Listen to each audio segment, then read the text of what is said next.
নমস্কাৰ সকলোকে স্বাগতম জনাইছো মোৰ YouTube channel age a time অসমলৈ। আজি ভিডিঅ'টো আমাৰ অংগনবাড়ী কৰ্মী সহায়িকা বাইদেউসকলৰ বাবে খুবেই গুৰুত্বপূৰ্ণ এটা লেটেষ্ট আপডেটৰ ভিডিঅ' হয় আপোনালোকৰ বাবে।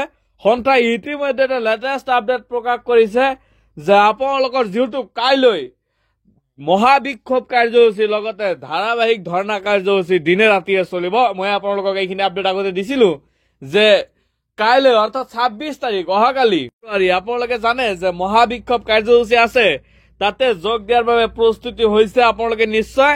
আর ইয়া সন্থার তরফের পৰা ইতিমধ্যে লেটেস্ট আপডেট আৰ জৰুৰি এটা আপডেট দিয়া হয়েছে সন্থাৰ তৰফেৰ পৰা। আপনাদেৰ এইখিনি মানি চলিবলগীয়া, কিয়নো ইয়াতে কি কৈছে সংগ্ৰামী সতীৰ্থ অকল আপোনালোক সকলে 26 ফেব্ৰুৱাৰী মহাবিক্ষোভত যোগ দিয়াৰ বাবে প্ৰস্তুত হৈছে। নিশ্চয় ইয়া সন্থাৰ তৰফৰ পৰা কোৱা হৈছে। মই চোৱা মতে প্ৰায়বিলাক প্ৰজেক্টৰ প্ৰায় বহু বাইদেউসকলে ইতিমধ্যে প্ৰস্তুতি চলাইছে আৰু প্ৰস্তুতি হৈ আছে, তাৰ বাবে অভিনন্দন জনালো। আৰু মহাবিক্ষোভ সন্দৰ্ভত কেইটামান বিষয় সকলোৰে জানি থোৱা উচিত বুলি সন্থাই ইতিমধ্যে সদৰি কৰিছে। আৰু 1 নম্বৰত দিয়া হৈছে মহাবিক্ষোভত কেন্দ্ৰ সচল ধৰ্ণাস্থলী গুৱাহাটী 6 মাইলৰ পৰা নাৰেংগীলৈ যোৱা এক্সপ্ৰেছ হাইৱেৰ কাষত। আপোনালোকে নিশ্চয় এইখিনি গমেই পাইছে যে মহাবিক্ষোভৰ যিটো কেন্দ্ৰস্থল সেয়া সচল ধৰ্ণাস্থলীত, আৰু গুৱাহাটী 6 মাইলৰ পৰা নাৰেংগীলৈ যোৱা এক্সপ্ৰেছ হাইৱেৰ কাষতে প্ৰশাসনে আন ঠাইত লগ হ'বলৈ অনুমতি নিদিয়ে। কোৱা হৈছে প্ৰশাসনে আন যিকোনো ঠাইত আপোনালোকক লগ হ'বলৈ নিদিব। বাছ অথবা ট্ৰেইনেৰে অহা সকলে সচল অভিমুখে গতি কৰিব। যিবিলাক বাইদেৱে বাছ অথবা ট্ৰেইনেৰে আহিব সেইবিলাক বাইদেউ সকলে সচল অভিমুখে গতি কৰিব, কিন্তু যতে আৰক্ষীয়ে বাধা দিয়ে তাতেই বহি পৰিব। ইয়াৰ সন্থাৰ তৰফৰ পৰা কোৱা হৈছে আপোনালোকক যিটো আপোনালোকৰ ধৰ্ণাৰ যিটো চিষ্টেম বা আপোনালোকে কেনেকুৱা ধৰণৰ আপোনালোকে ধৰ্ণা কাৰ্যসূচী কৰিব তাৰ যিটো নমুনা সেয়া সন্থাই ইতিমধ্যে পোষ্ট কৰিছে সন্থাৰ গ্ৰুপত। তাতে বহি পৰিব, হাতত থকা বেনাৰ বা প্লেকাৰ্ড উলিয়াই লৈ তাতে বিক্ষোভ কৰিব।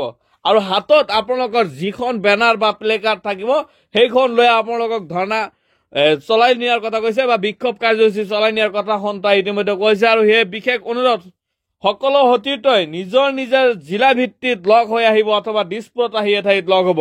কোৱা যে সকলো অংগনবাড়ী কৰ্মী সহায়িকাই নিজৰ জিলা ভিত্তিক লগ হৈ আহিব আৰু অথবা দিছপুৰত এঠাইত লগ হ'ব।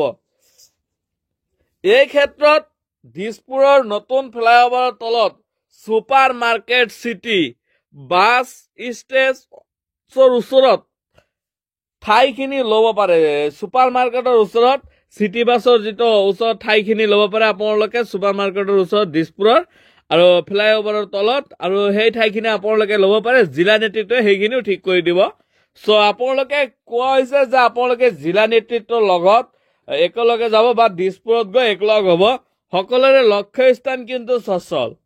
কোৱা হৈছে 3 নম্বৰত আপোনালোকৰ যিটো লক্ষ্য স্থান সেয়া হৈছে সচল। আৰক্ষীৰ বাধা নিদিলে সকলোৱে সচললৈ আহিব, আৰু যদি আৰক্ষীয়ে তেনে ক্ষেত্ৰত বাধা নিদিয়ে তেন্তে আপোনালোকে সচললৈ যাব। প্ৰত্যেক জিলা 4 নম্বৰ দিয়া হৈছে প্ৰত্যেক জিলা প্ৰকল্পই বিগত কেইদিনত ব্যৱহাৰ কৰা বেনাৰ আৰু প্লেকাৰ্ডবোৰ নিশ্চিতভাৱে লগত লৈ আহিব। মানে কৈছে আপোনালোকৰ এইকেইদিন যে আপোনালোকে ধৰ্ণা কাৰ্যসূচী প্ৰজেক্টে কৰিলে তাতে যিবিলাক বেনাৰ আছিল সেই প্লেকাৰ্ড বা বেনাৰসমূহ আপোনালোকে হাতে হাতে লৈ আহিব, আৰু এয়া সন্থাই কৈছে আনিব লাগিব। আৰু 5 নম্বৰত কোৱা হৈছে খোৱা পানীৰ বটল আৰু বিস্কুট এপেকেট প্ৰত্যেকগৰাকীয়ে লগত ৰখা জৰুৰী। এয়া জৰুৰী কৈছে যে খোৱা পানীৰ বটল লাগিব পাৰে আৰু বিস্কুট এপেকেট আপোনালোকে লৈ ল'ব। কাৰণ কিমান সময়ত ধৰ্ণা কাৰ্যসূচী কৰিব ইয়াৰ নিৰ্দিষ্ট সময় নাই, যিহেতু দিনে ৰাতি ধৰ্ণা কাৰ্যসূচীৰ কথা কৈছে। আৰু 500 অংগনবাড়ী কৰ্মী সহায়িকাই যিহেতু ৰাতিও থাকিব, সেই ক্ষেত্ৰত কোৱা হৈছে যে আপোনালোকে পানীৰ বটল আৰু বিস্কুট এপেকেট প্ৰত্যেকগৰাকীয়ে লগত ৰখা জৰুৰী।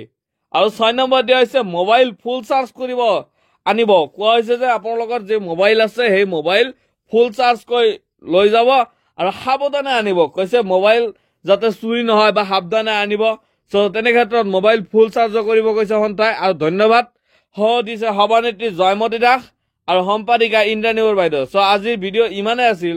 ভিডিঅ'টো যদি ভাল পাইছে তেন্তে প্লিজ কাইণ্ডলি ৰিকুৱেষ্ট চেনেলটো ছাবস্ক্ৰাইব কৰি ল'ব, আৰু যিমান পাৰে ইমান বেছি শ্বেয়াৰ কৰিব কিন্তু ইয়াৰ আগতে মই আৰু এটা নতুন বস্তু আপোনালোকক দেখাব লৈছো সেয়া হৈছে আপোনালোকৰ প্লে কাৰ্ড সো প্লে কাৰ্ডটো মই আপোনালোকক দেখাই দি আছো এনেকুৱাকৈ প্লে কাৰ্ড আপোনালোকে বনাই ল'ব আৰু হাতে হাতে সেই প্লে কাৰ্ডসমূহ লৈ যাব আপোনালোকে এনেকুৱাকৈ প্লে কাৰ্ড বনাই ল'ব পাৰে যদি নাই তেনে ক্ষেত্ৰত আপোনালোকে এইটো মই দেখাই দি আছো এইটো বেনাৰ প্লে কাৰ্ড ইতিমধ্যে সন্থাই পোষ্ট কৰিছে সঞ্চালকালয়ৰ প্ৰস্তাৱ মতে মাননীয় বিদ্যুৎ চৰকাৰে ঘোষণা কৰক অসম ৰাজ্য অংগনবাড়ী কৰ্মী সহায়িকা সন্থা CITU সো আজি ভিডিও ইমানে আছিল থ্যাংক ইউ জয় অসম ভিডিওটো যিমান পাৰে ইমান বেছি শ্বেয়াৰ কৰি দিয়ক যাতে অন্য আপোনালোকৰ বান্ধৱীসকলে যাতে এইখিনি গুৰুত্বপূৰ্ণ খবৰখিনি জানিব পাৰে সো থ্যাংক ইউ জয় অসম